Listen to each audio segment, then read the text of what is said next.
Tenho 80 anos e só agora, sentado nessa varanda de manhã cedo, assistindo a névoa levantar das árvores, entendi uma verdade que ninguém me avisou quando eu tinha 30, 40, 50 anos.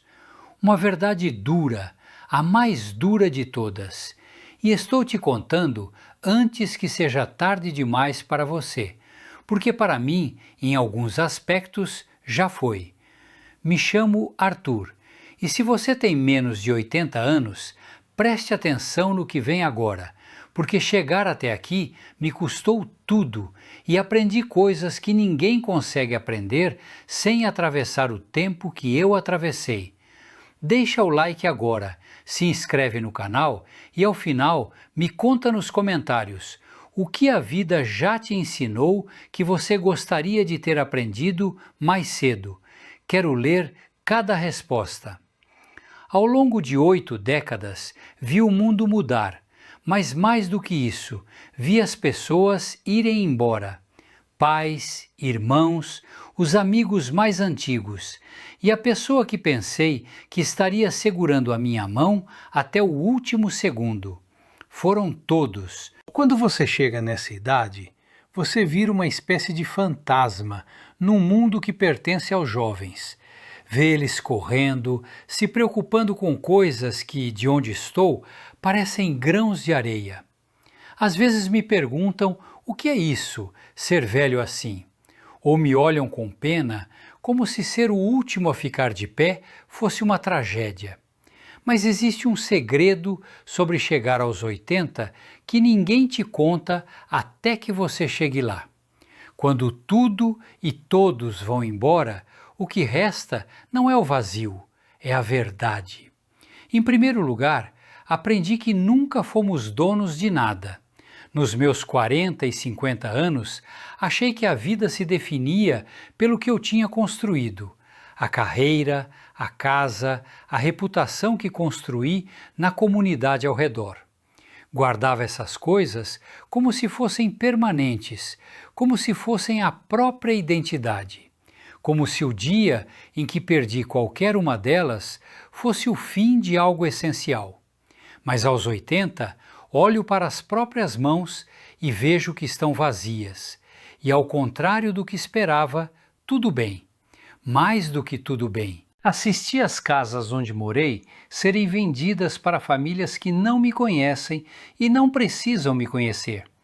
Vi o trabalho de décadas ser esquecido com uma velocidade que ao mesmo tempo dói e liberta, porque percebi que o que permanece não é o troféu na prateleira, é o caráter que você forjou enquanto tentava conquistá-lo, a forma como você tratou as pessoas no processo, a integridade que você manteve ou comprometeu no caminho. Percebi também que as pessoas que amamos estão apenas emprestadas. Não somos donos dos filhos, dos companheiros, dos amigos de uma vida inteira. Somos guardiões do tempo deles por um período que parece longo quando começa e que, olhando para trás, foi extraordinariamente curto. Quando parei de tentar guardar as pessoas como se pudesse, quando parei de me comportar como se o amor garantisse a permanência e comecei apenas a vivenciá-las enquanto estavam aqui, o luto da partida mudou de natureza. Deixou de ser a sensação paralisante de ter sido roubado e virou uma gratidão que dói e aquece ao mesmo tempo. A gratidão pelo empréstimo, pelo tempo que tive. O que permanece é o amor que você deu, porque esse é o único que não apodrece com o tempo, o único que não é inventariado e dividido, o único que continua existindo mesmo quando a pessoa que o recebeu não está mais aqui. Quando somos jovens, esperamos os grandes momentos, o casamento, a promoção, a viagem que vai mudar tudo, o projeto que vai ser o mais importante da vida. Passamos a vida olhando para o horizonte, sempre esperando o próximo pico. Só aos 80 entendi com o peso total do que essa frase significa.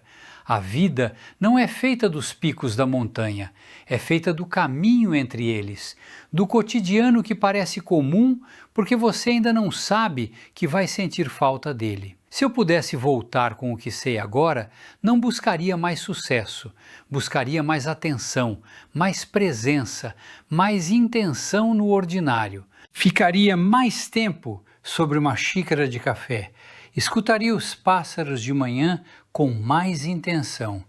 O que resta, no final de uma vida longa, é uma coleção de pequenos nadas bonitos que se revelaram ser tudo. O filho que ri de um jeito torto, a comida que ficou gostosa por acaso, o silêncio de uma tarde que passou devagar. Coisas que na época eu deixei passar sem perceber. Outro ponto que me custou entender foi o peso da solidão. Fomos criados para ficar ocupados, mas quando os filhos saíram de casa e os amigos foram partindo, fiquei com um estranho, comigo mesmo. A maioria das pessoas passa a vida fugindo de si mesma, usa barulho, trabalho e companhia para abafar os próprios pensamentos, para não ter que ficar em silêncio com quem são de verdade.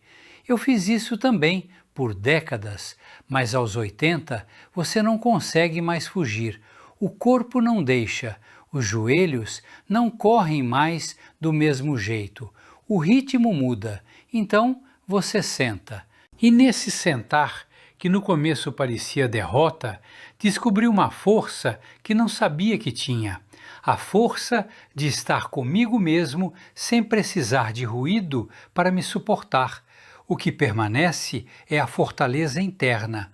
Se você não construiu uma relação com você mesmo ao longo do tempo, a velhice vai ser aterrorizante, porque de repente você estará sozinho com a pessoa que evitou por décadas. Mas se construiu, se foi sendo honesto consigo mesmo ao longo do caminho, ela vira um santuário. Aprendi que sou suficiente. Aprendi a perdoar o homem que fui aos 25, que não sabia o que sabe agora, e o homem que fui aos 50, que sabia mais, mas ainda errava. O que resta é uma paz quieta com a pessoa que vejo no espelho de manhã. Você era o seu melhor amigo o tempo todo, só não sabia.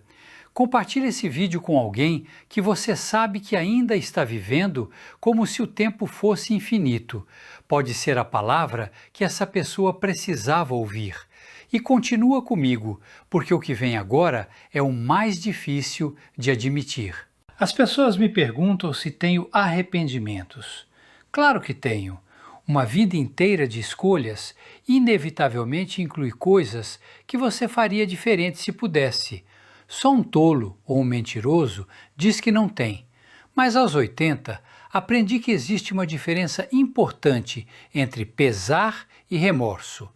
Tenho pesar pelos riscos que não corri quando o momento pedia coragem e eu escolhi a segurança. Pelas palavras de amor que guardei, porque o orgulho era mais fácil de carregar do que a vulnerabilidade. Pelas viagens que adiei para um amanhã que nunca chegou do jeito que planejei. Mas o que permanece de verdade e o que dói mais fundo do que qualquer outra coisa é o remorso pelas vezes que não fui gentil, pelas ocasiões em que tive a escolha entre a dureza e a suavidade, e escolhi a dureza, achando que estava sendo honesto, pelas pessoas que se foram antes de ouvirem de mim o que deveriam ter ouvido. Gastamos tanta energia querendo ter razão, discutimos, guardamos mágoas que com o tempo ficaram maiores do que o motivo original. Protegemos o ego como se fosse a coisa mais frágil e mais valiosa que temos. Mas enquanto vejo os nomes na minha memória sendo apagados um por um, percebi que ter razão é a vitória mais solitária do mundo. É ganhar o argumento numa sala que ficou vazia. O que permanece é a certeza de que a gentileza era sempre a resposta certa. independentemente do argumento, independentemente de quem estava errado. Se você tem alguém para ligar hoje, liga, não para resolver uma conta pendente, para dizer que você está feliz de que essa pessoa exista, porque um dia ela não vai estar e a conta não vai importar mais nada. Agora vem a parte mais interessante. Existe uma graça estranha e demorei para reconhecê-la como graça em ver o mundo seguir sem você. Vejo jovens, com a pressa deles, com a energia que eu me lembro de ter e que parecia inesgotável, com o mundo deles que tem uma linguagem que às vezes não entendo mais completamente. No começo, isso me deixava amargo. Sentia que o mundo estava me deixando para trás, que eu estava ficando irrelevante, que havia uma exclusão silenciosa acontecendo. Mas depois entendi, e essa compreensão foi um dos presentes mais inesperados de envelhecer. Era para ser assim. O que permanece é o papel de testemunha. Estou aqui para ver o ciclo continuar. Olho para os olhos do meu neto e vejo os olhos do meu pai me olhando de volta.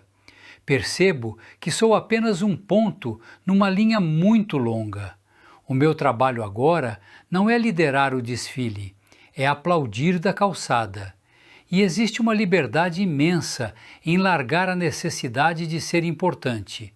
O que resta é a alegria de ver a vida se renovar, sabendo que um pedaço da minha história está tecido na deles. Então, o que permanece quando todos foram embora? Gratidão. Uma gratidão feroz que dói no peito pela impossibilidade de tudo isso, que eu estive aqui, que amei, mesmo perdendo, que vi milhares de amanheceres e que cada um foi diferente do anterior. Tenho 80 anos e não tenho mais medo do escuro, porque aprendi que a luz não some, ela só vai para o próximo cômodo. Se você está me ouvindo agora, em qualquer idade que seja, não espere ter 80 para encontrar o que permanece. Não espere a lista de presentes ir encolhendo para perceber o valor de cada um.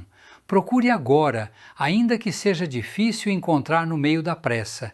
Está na respiração que você acabou de dar e que não notou porque estava olhando para a tela.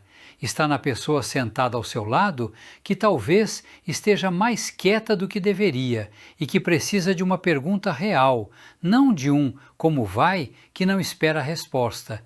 Está no silêncio do próprio coração, quando você finalmente para de correr tempo suficiente para ouvi-lo. O que aprendi em 8 décadas não é complicado. É que o tempo que você tem é o único patrimônio real que existe. E que você pode gastar esse patrimônio correndo atrás do que não vai durar ou pode investir no que permanece. O amor que dá, o caráter que forja, a paz que constrói com quem você é. Eu deveria ter começado mais cedo, mas você ainda pode.